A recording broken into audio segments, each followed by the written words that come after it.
The Detroit Pistons moved to 20-5 on the season after a dominant blowout win over the Atlanta Hawks, who they've now beaten 3 times. And I now ask the question, is there any team in the Eastern Conference that the Detroit Pistons should be worried about?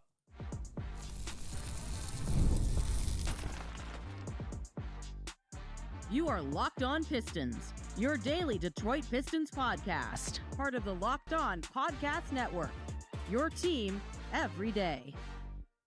What's the deal? Welcome back to another episode of the Locked On Pistons podcast. Per usual, I am your host, Khahil. I've been covering the Detroit Pistons for the last 4 years. Been a credentialed media member over the last 3 years. I appreciate all of you guys who make Locked On Pistons your first listen of every single day. We are free and available on all your podcast platforms. If you haven't already, head to the YouTube channel at Locked On Pistons. Hit that subscribe button or leave us a 5-star review on whatever podcast platform you're listening to this on. Today's episode is brought to you by FanDuel. If you want to be right in the middle of the action this season, visit FanDuel.com and place your NFL live bets all season long. Also want to thank you guys for making the Locked On Podcast Network the #1 sports podcast network in America. And also, if you're interested in joining the Pistons, or the Locked On Pistons, I should say, new Discord, or if you want to also get Locked On Pistons ad-free, you guys can head over to lockedonpistons.supercast.com, or you can check the description down below where you'll hear more about that a little later in the podcast. But let's go ahead and talk about this game. The Pistons dominate, absolutely obliterate the Atlanta Hawks. Later on, we'll talk about why this game was good for Jaden Ivey. And then also, we'll answer the question, is there anyone scary in the Eastern Conference? Is there anyone that the Detroit Pistons need to be worried about in the East after moving to 20-5 and extending their lead on the first seed? But let's start with just breaking down this game. If I've said this now a few times. I said this in the game night short that we have. If you're not checking out Locked On Game Night after every game night, make sure you guys are checking that out too. But I said this in the short, and I was like, if there's anybody that ever asked you, a person outside Detroit or someone in Detroit that's maybe not watching the Pistons, anyone will ask you a question like, I hear the Pistons are super physical. I hear the Pistons are, a very strong, physically imposing team. Can you show me an example of them dominating a team like that offensively? Not maybe with outside jumpers, not with just hitting threes, but with just physically imposing their will on a team for an entire game. Can you show me an example of that? Play them this entire game. This entire game, the Pistons just completely bullied the Atlanta Hawks. I don't know how else to say it. Jalen Duren just bullied them inside. Even Isaiah Stewart, who led them in scoring in this game with 17 points, was bullying them. You had Isaiah Stewart out here doing things I ain't never seen him do. He was going ISO between the legs, driving to the basket, giving one bump, knocking the dude back, and then just being able to lay it up easy at the rim. He was just dominating them inside with his strength.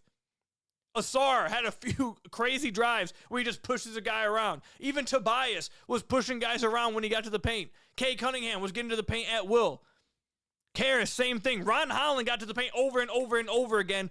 Got 6 free throws tonight in just 24 minutes of action. I mean, every player that contributed to this win physically imposed their will on the Atlanta Hawks. Some of the numbers that really back this up, the Pistons had 72 points in the paint. Just crazy. The Hawks had no answer for the Detroit Pistons when they got to the paint. They just didn't match. They don't match up physicality-wise. They don't have anyone that can stop them from getting to the paint, and the Pistons made sure they felt that all night long. They also dominated them in transition. They had 30 fast break points. The Hawks 7.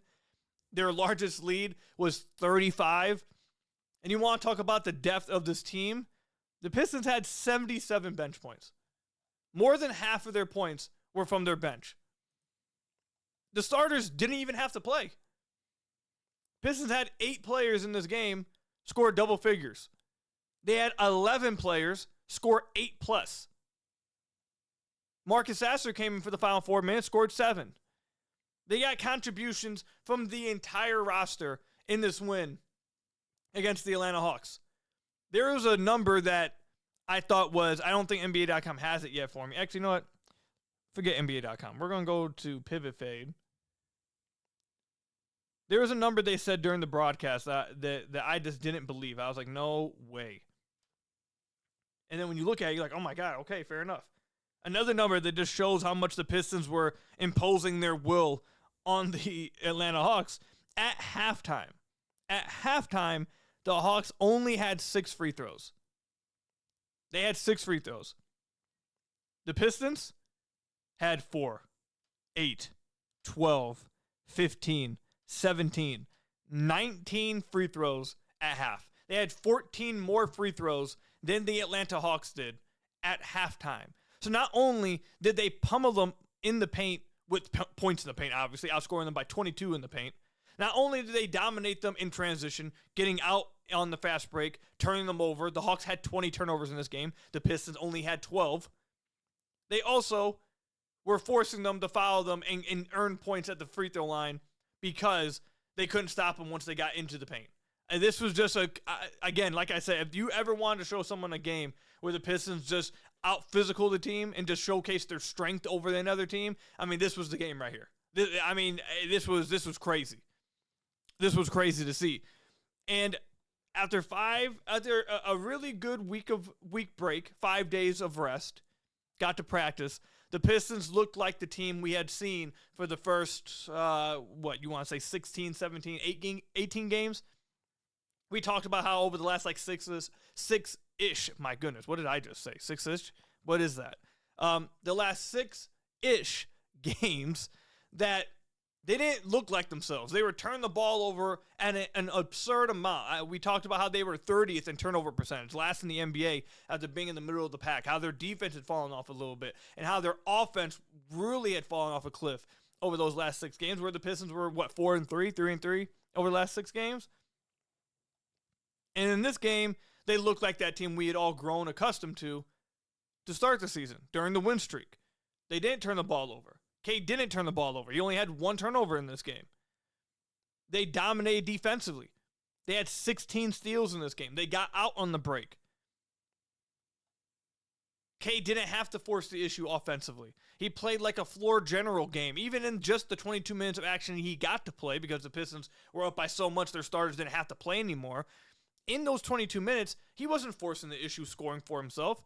The Hawks decided to guard him a certain type of way, and he was just picking them apart and letting his teammates take advantage of the way the Hawks were guarding Cade. Just very, like a pick and roll maestro. He was just a general out there, never making mistakes. The Pistons got a good shot every half-court possession, it felt like. Just a very CP3-like game from Cade Cunningham. Also, while having an impact on the defensive end, he had 2 steals and 2 blocks. Jalen Duren was fantastic. 14 points, 7 rebounds, 2 assists, 1 steal. He only had to play 24 minutes. Asar had probably one of his best quarters of the year with what he did in the third quarter. It was a 9-point game in the third, and Asar just completely dominated that third quarter on both ends of the floor. Had 2 of the best drives I've ever seen him have. One with a Euro step with the left hand, and one with a Euro step on break. Some of the best drives I've seen him have. He had 12 points, 6 rebounds, 2 steals, 2 blocks, and an assist on 5 of 9 shooting. Those guys were great. Duncan Robinson, I mean, I'll go ahead and debut this take right now. In the Discord, we talked about this a little bit during the game. I said I would mention it on the podcast.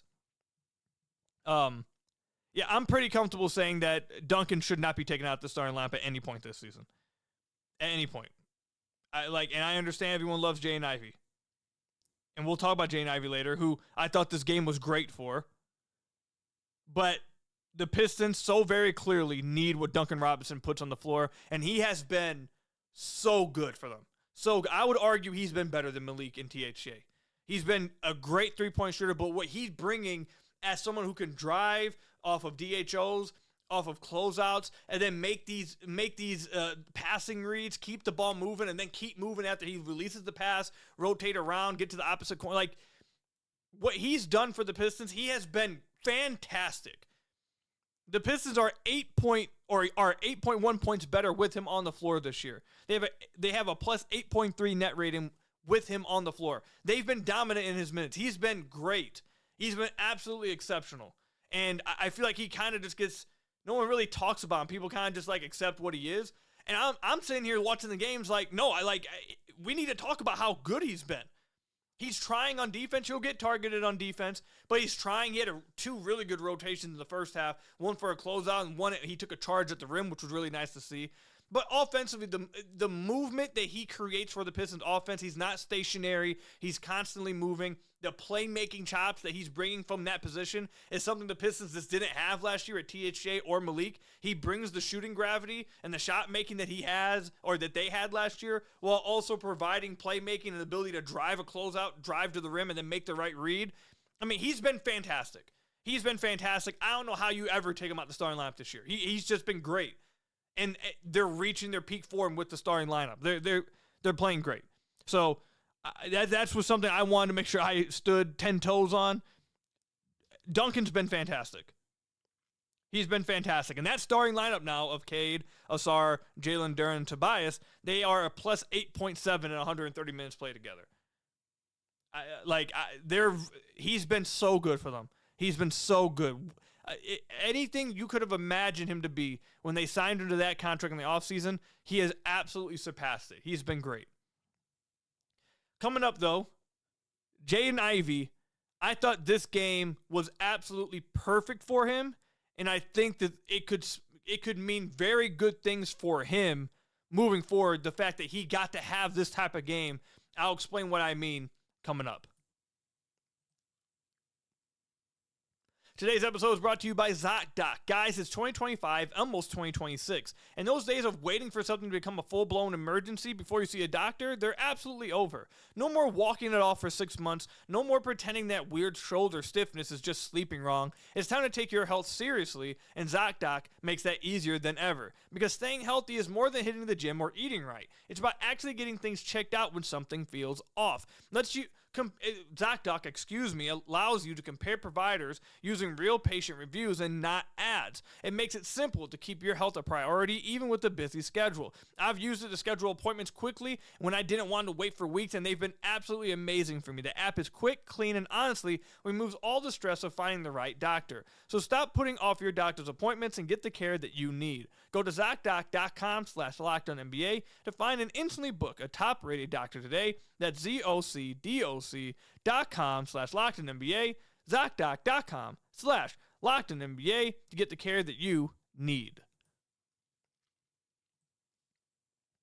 So I want to thank you guys again for making Locked On Pistons your first listen of every single day. We are free to available on all your podcast platforms. If you haven't already, head to the YouTube channel at Locked On Pistons. Hit that subscribe button or leave us a 5-star review on whatever podcast platform you're listening to this on. That's another great way to support the podcast. And I mentioned this earlier. I'll let you guys know here. You guys are already living your team, Detroit Pistons, every single day. You guys are everydayers to the Locked On Pistons podcast.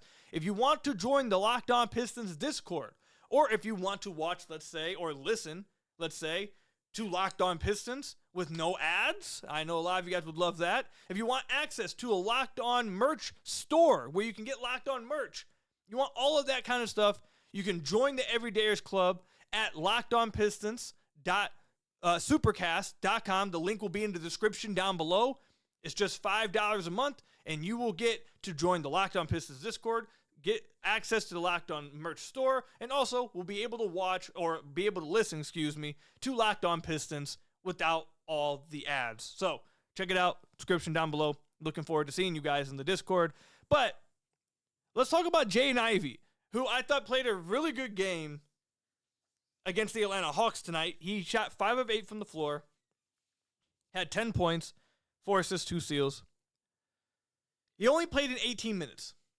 And that's because in the first half, he only played 3 minutes. And in the first half, it wasn't too great for Ivey.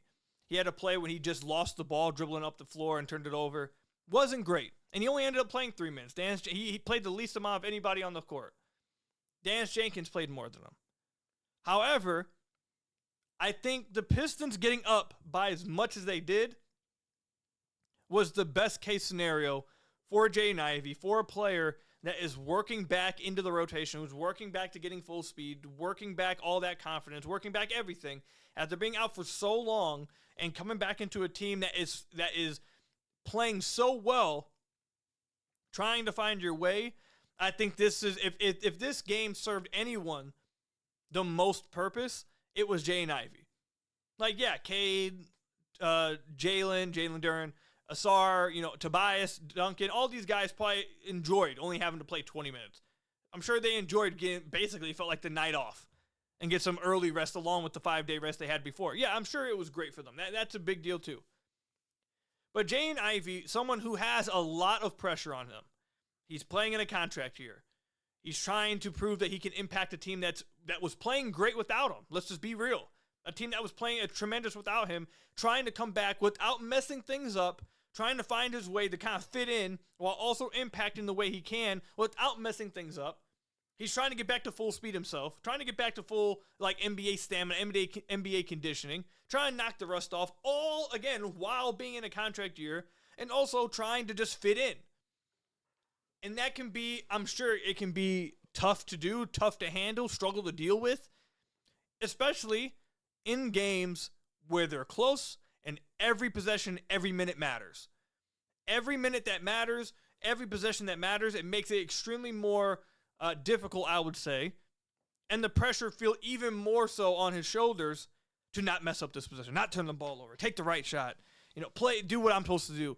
All that kind of stuff, it weighs, I would think, on any player that's in the situation Ivey is when, again, the team's playing so well and you don't want to mess up. But for the fact the Pistons got up by so much, I felt like in this second half, in this third quarter, especially in this fourth quarter, Ivey kind of had all that lifted off of him because every possession didn't matter as much. There wasn't as much pressure to make sure you were doing right every single time.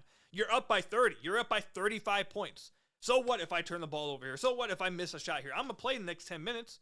Starters ain't coming back in. It's not like if I turn the ball over here, we're going to lose the game. It's not like if I miss a shot here, they're calling a timeout because the Hawks are on a run and now we might lose the game and it might be my fault. Like, none of that pressure is on his shoulders now. So now I feel like that was the most free we got to see Jaden Ivey play. The most free and free-flowing that we got to see from Jaden Ivey this entire season. And he really got going late in this game. He took advantage of all those minutes. He was getting downhill a ton. Did he miss a few shots? Yeah, he had one shot where he missed it on a mid-range jumper. But he took multiple mid-range jumpers. He took one step-back mid-range jumper. He was getting out in transition. He was driving to the basket. He had one really nice drive and kick out. Like, that's my point. The fact that he had that missed mid-range shot and that didn't have him like, oh God, okay, now I got to step back. I don't want to mess things up. He doesn't have to worry about that. He came back down the next possession and drove to the basket and ended up having a nice kick-out pass. So I think this could really spell good things for Ivey, hopefully moving forward. That he got to have this game where he was like, okay, let me just play like myself. Let me just knock this rust off and prove to myself that I can still do this. Prove to myself that I can play like this without all the stress of not wanting to mess up. And I thought he was great in the fourth quarter. He had 8 points, 4 or 5 shooting. I thought he had some really nice defensive possessions too. He had one defensive possession where he had the whole team was great on this one defensive possession. They were all doing great rotations. Hawks were driving and kicking. Pistons were rotating perfectly. The crowd got into it. The whole bench then stood up. Ivey rotates down in the short roll, takes the short roll away. And then the Hawks have they got open on a left corner 3. It misses. The Pistons are scrambling for the defensive rebound. The ball looks like it's going out of bounds. And Jaden Ivey dives out of bounds from the sideline, throws it back into the court of play, and it bounces off of Atlanta Hawks. And now it's the Pistons basketball. That was a great defensive play and just an overall great hustle possession from Jaden Ivey, not on the offensive end, but on the defensive end of the floor. Like, he was giving it his all defensive. He was playing probably some of the most effort I've seen him give defensively in that third, fourth quarter as well since he's come back. I'd say probably the most effort we saw from him defensively. He just looked much more free. He looked much more happy playing in the fourth quarter. He looked much more like himself in the fourth quarter. And the Pistons, if they're going to play Ivey and give him this chance to prove that he can be this guy, that's the kind of guy you need to be seeing. And I think this having this type of game where all the pressure's off of you and all the stress is off and you can just play like yourself and not worry about looking over your shoulder about someone maybe coming in for you or losing your team the game, I think that it's going to do great things for Ivey. I really liked what we saw in the fourth quarter. And it wasn't like, yes, it was a blowout game, but he was still playing against some of the important players of the Hawks. He was playing against Jalen Johnson, Dyson Daniels, Zachary Ricochet. Like, I'm not going to say, and Nickeil Alexander-Walker, who had a fantastic game against the Pistons, by the way. I'm not going to say and act like, they were I mean, they were down by 30. So I'm not going to sit here and try to troll and act like they were given absolute most championship level effort. But it also wasn't like he was just going against bench warmers taking advantage of, the last player on the team. I think this is a really good quarter from Ivey, and hopefully it turns into it kind of, bulldozes into another game and kind of just, what's the word I'm looking for? Snowball. That's what I'm looking for. Snowball into another good performance where he looks more like himself and plays more freely. Before I move on to, is anyone scary in the East for the Detroit Pistons? I just want to shout out the rest of the bench as well. Karis LeVert, again, I think Karis has been really good for the Pistons. He's had some rough nights, but I think he's just been really good majority of the time. 10 points, 8 assists, 1 turnover, 3 of 6 shooting. The defense, he had 2 steals. He continues to be hyperactive on the passing lanes. His length really pops off the screen when you watch them defensively. I just think Karis has been really good. Isaiah Stewart, we talked about him earlier. Stu was fantastic. 17 points, led them in scoring. He was crazy good. We talked about Ron Holland. Danis in his minutes, I thought this was the best Danis has looked in a few games as well. Getting to the basket, had a nice pull-up 3 as well. Defensively, he always gets after it. Javonte Green with 9 points and 3 steals in his 20 minutes of action. And then Marcus Sasser, even getting to see him at the end of the game and get a few buckets. He gets 7 points in just 4 minutes of action.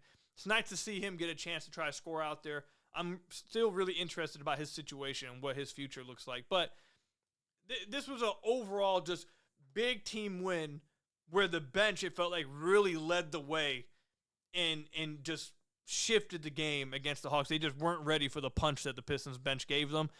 Ivy had a lot to do with it in the second half. I thought Ron Holland was arguably one of the Pistons' best players in the first half, and Stu just continues to have a friend of the podcast, Zarek Xavier. He said this on Twitter.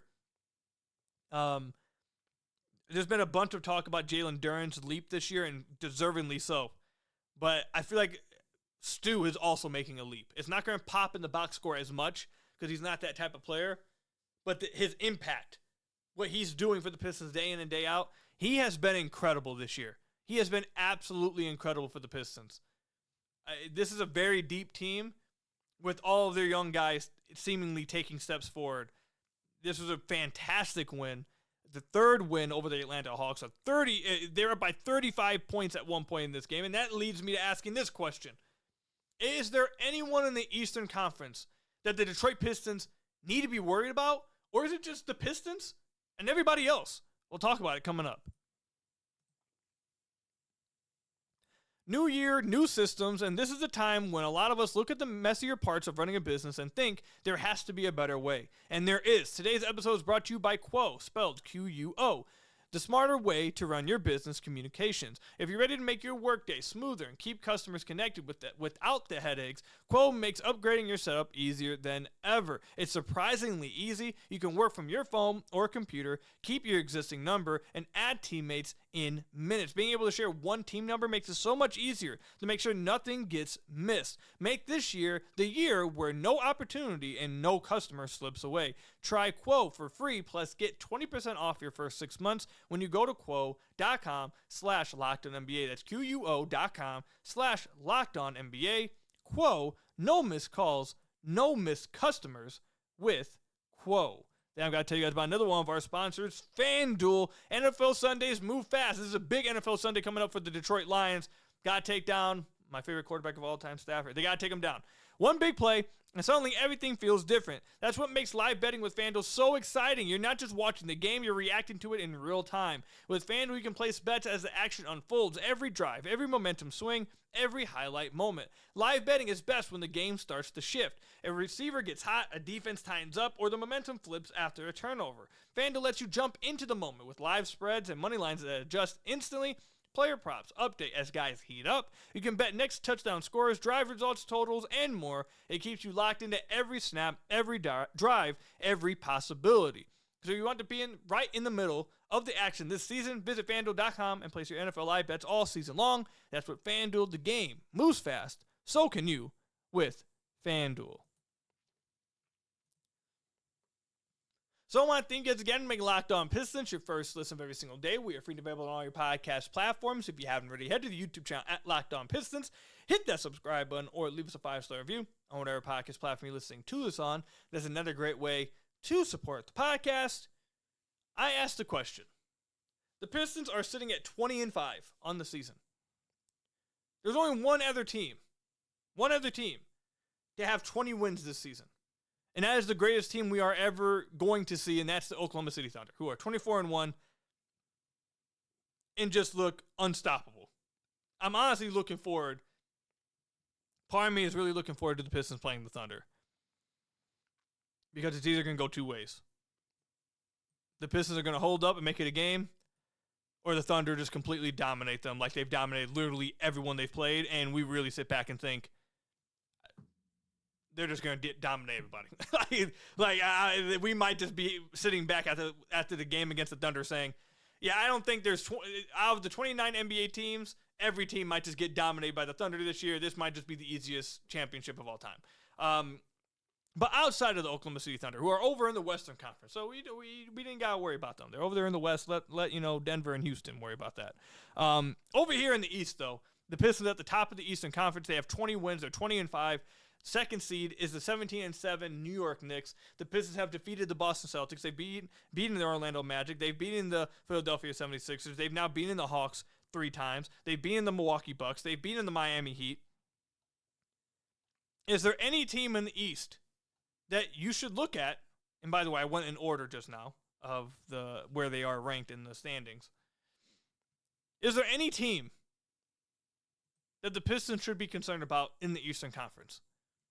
This was a question asked to me by D. Lee, who we had on the podcast, the guy who, he covers the Atlanta Hawks, does a great job with the Atlanta Hawks film room as well. I was just on there with him like a week and a half ago, breaking down film after the Pistons win over the Hawks last game. But he asked me that on his podcast. He was like, do you feel like that the Hawks are a good matchup for the Pistons? Like, do you think, what team do you feel like you should be really concerned about in the East?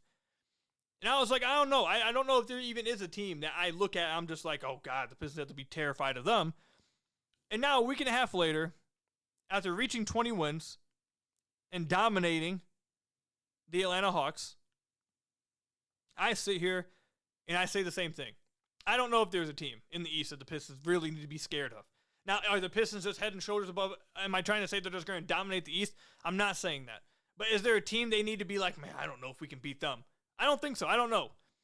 There's 2 teams. Actually, there's 3 teams I would throw out there that I'm not, if I'm the Pistons, I'm not worried about them. But there's 3 teams I'd be looking at like, okay, that's going to be the comp. That right there is who we're really going to have to prove we're better than. Like, when we play them, if we play them in the playoffs or during the regular season, we really need to make a stand because those are the teams that are going to be our comp. The New York Knicks, who, if they get them in the playoffs, would be a great rematch series. I feel like the Knicks kind of going under the radar. They have the best net rating in the East. So they're playing better than their record suggests. They're 17-7, but they're a plus 8.6. They have the 4th best net rating in the NBA. So they're playing above their record, and they're playing really well. What Mike Brown's doing over there with New York, they're playing extremely well, and we know about the talent the Knicks have, and we know about the superstar they have. The Pistons got to see 6 games last year.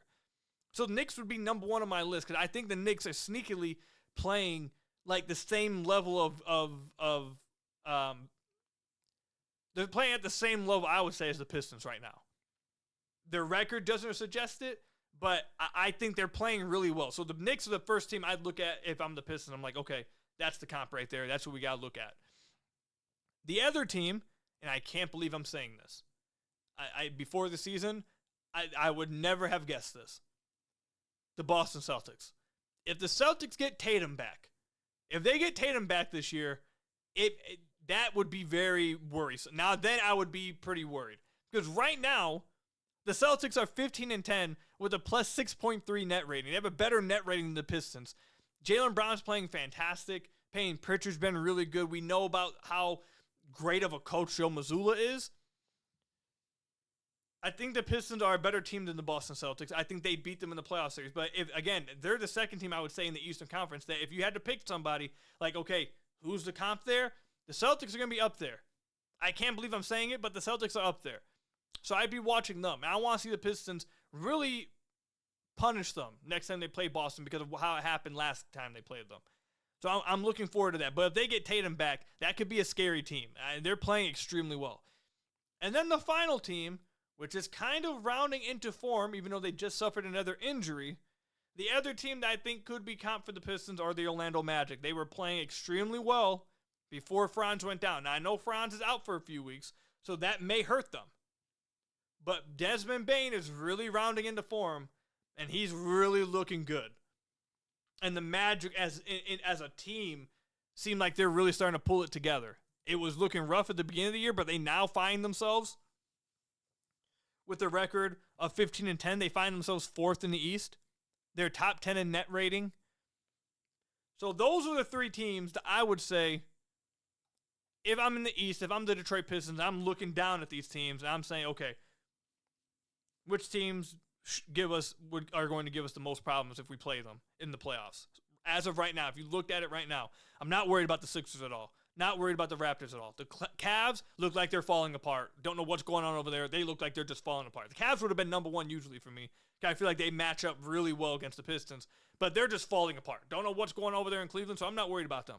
Miami, not worried about them. Atlanta, they've dominated them for 3 games. Not worried about them. Milwaukee, their best player doesn't even know he even wants to be there, and apparently half the players think he's told them that he's not leaving. Half the players don't remember him even talking to them. So who knows what's going on in Milwaukee. Chicago's not good, and then the rest of the Eastern Conference is just bad. So, there's literally the next 3 teams are the only teams I think the Pistons need to look at and be like, okay, that's a team that we need to be looking for moving forward. Outside of that, and honestly, if you really wanted me to hammer it down to one team, I'd be fine just saying only the Knicks. Because I feel like the Pistons are better than Boston. Now, that may be like my priors about Boston before the season kind of weighing through, because I thought they were not going to be good, and they've been really good. So maybe I'm holding on to me saying before the year they won't be good. That could be me doing that. But honestly, I think the Pistons are just flat out better than Boston. If they had to play Boston in a 7-game series, I honestly think they'd beat them in 5 or 6 games. I don't know. Again, that could be just my priors coming through. And Orlando, you guys know I'm not a big fan of Paolo, but I gotta give respect. The last 10 games, they're 7-3, same record as the Pistons. And Desmond Bane is a Piston killer. He is. He's one of those guys that get put on the Piston killer list.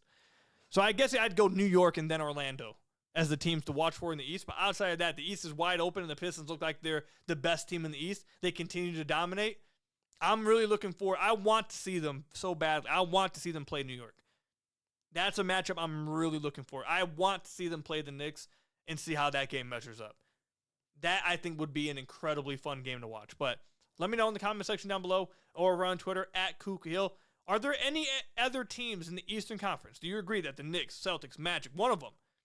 Which team in the East, if you're a Pistons fan, you're looking saying, okay, that's the comp. That's the team we need to watch for. That's the one that could be on their level and could take them down if we are not careful, whatever. What team in the East are you watching for to be with the Pistons on their level? Let me know, comment section down below or over on Twitter @Khahil. That's all I've got for you guys today. Thank you guys for making Locked On Pistons your first listen every single day. Free and available on all your podcast platforms. Hit that subscribe button to the YouTube channel. Leave us a 5-star review, whatever podcast platform you're listening to us on. And until next time, I'll see you guys later. Stay safe out there, and peace out, everybody.